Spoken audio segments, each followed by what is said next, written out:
আকাশবাণী আগরতলা। স্থানীয় সংবাদ পড়ছি গৌরী চক্রবর্তী।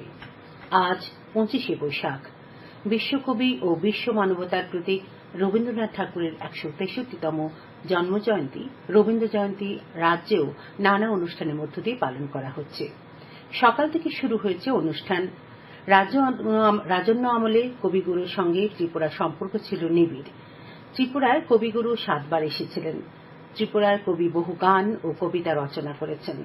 তথ্য সংস্কৃতি দপ্তরের উদ্যোগে আজ সকালে আগরতলার রবীন্দ্র কাননে কবি প্রণামের আয়োজন করা হয়। রবীন্দ্র কাননে কবিগুরুর প্রতিকৃতিতে ফুলমালা দিয়ে শ্রদ্ধা জানান তথ্য সংস্কৃতি দপ্তরের সচিব প্রদীপ কুমার চক্রবর্তী এবং তথ্য সংস্কৃতি দপ্তরের অধিকর্তা বিম্বিসার ভট্টাচার্য। বিভিন্ন সংস্থা ও সংগঠনের পক্ষ থেকে শিশু শিল্পীরা এখানে পরিবেশন করছে নাচ, গান, আবৃত্তি। সাংস্কৃতিক সংস্থা ছন্দনীড়ের উদ্যোগে আজ সকালে আগরতলার রবীন্দ্র কাননে রবীন্দ্র শতবার্ষিকী ভবন প্রাঙ্গণে রবীন্দ্র জয়ন্তী পালনে রবীন্দ্র সঙ্গীত, রবীন্দ্র নৃত্য ও আবৃত্তির আয়োজন করা হয়। আগরতলার সঙ্গীত গ্রামেও কবি প্রণামের আয়োজন করা হয়েছে। বিভিন্ন ক্লাব, স্বেচ্ছাসেবী সংগঠন, বিদ্যালয়ে আজ কবি প্রণামের আয়োজন করা হচ্ছে। লোকসভা নির্বাচনের তৃতীয় দফায় নির্বাচনে গতকাল 11টি রাজ্য এবং কেন্দ্রশাসিত অঞ্চলের যে 93টি আসনে ভোট নেওয়া হয় তাতে গড়ে ভোট পড়েছে 63.23%।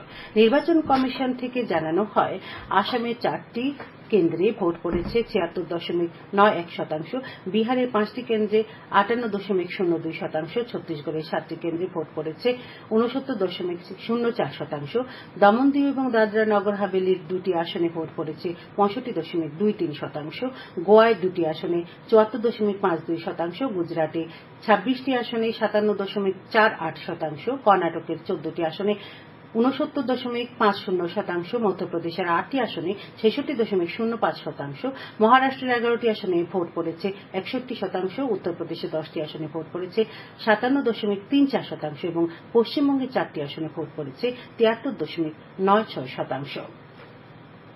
আগামী 1 জুন সপ্তম তথা শেষ দফার লোকসভা নির্বাচনের জন্য নির্বাচন কমিশন গতকাল বিজ্ঞপ্তি জারি করেছে। এই দফায় 7টি রাজ্য এবং একটি কেন্দ্রশাসিত অঞ্চলে 57টি লোকসভা আসনে ভোট হবে। আগামী 14 মে পর্যন্ত মনোনয়নপত্র জমা দেওয়া যাবে। আসামের জাতিঙ্গা, লামপুর এবং নিউ হারাঙ্গাজাও রেল স্টেশনের মধ্যে বন্ধ হয়ে থাকা মালবাহী ট্রেন চলাচল আজ থেকে পুনরায় শুরু হতে পারে। এনএফ রেলওয়ের পক্ষ থেকে এর জন্য সব রকমের চেষ্টা চালানো হচ্ছে। এনএফ রেলওয়ের মুখ্য জনসংযোগ আধিকারিক এই কথা জানিয়েছেন। তিনি জানান, ভূমিধসের পর রেল লাইন মেরামত হয়েছে, তবে অন্যান্য কারিগরি দিক খতিয়ে দেখা হচ্ছে।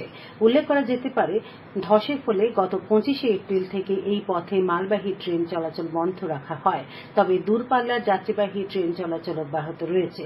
মালবাহী ট্রেন চলাচল না করায় ত্রিপুরা, কাছাড়, শিলচর প্রভৃতি অংশে অত্যাবশ্যকীয় পণ্য পরিবহন ব্যাহত হচ্ছে। রাজ্যে বর্তমানে সড়ক পথে পেট্রোল, ডিজেল সহ অত্যাবশ্যকীয় পণ্য সামগ্রী আনা হচ্ছে।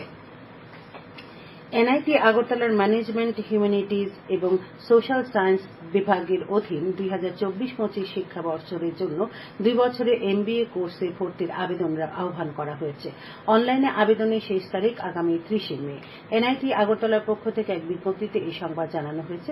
বিস্তারিত www.nita.ac.in ওয়েবসাইটে দেখা যাবে বলে জানানো হয়। সবুজ ত্রিপুরা গড়ার লক্ষ্যে রাজ্যব্যাপী বৃক্ষরোপণের উদ্যোগ নিয়েছে বনমালা প্রকাশনী। এই সংস্থার উদ্যোগে গতকাল আগরতলা চন্দ্রপুর বাঁধের পাশে ও জাতীয় সড়ক সংলগ্ন এলাকায় বৃক্ষরোপণ করা হয়।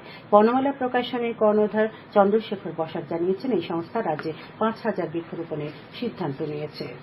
আবহাওয়ার খবর। আজ দুপুর পর্যন্ত আবহাওয়ার পূর্বাভাসে জানানো হয়, আকাশ অংশত মেঘলা থাকবে, বজ্রবিদ্যুৎ সহ হালকা থেকে মাঝারি ধরনের 2-1 পশলা বৃষ্টির সম্ভাবনা রয়েছে। এছাড়া রাজ্যের সবকটি জেলায় বিক্ষিপ্তভাবে ঘণ্টায় 30 থেকে 40 কিলোমিটার বেগে ঝড়ো হাওয়ার সঙ্গে বজ্রবিদ্যুৎ সহ বৃষ্টি হতে পারে বলে সতর্কবার্তা দেওয়া হয়েছে।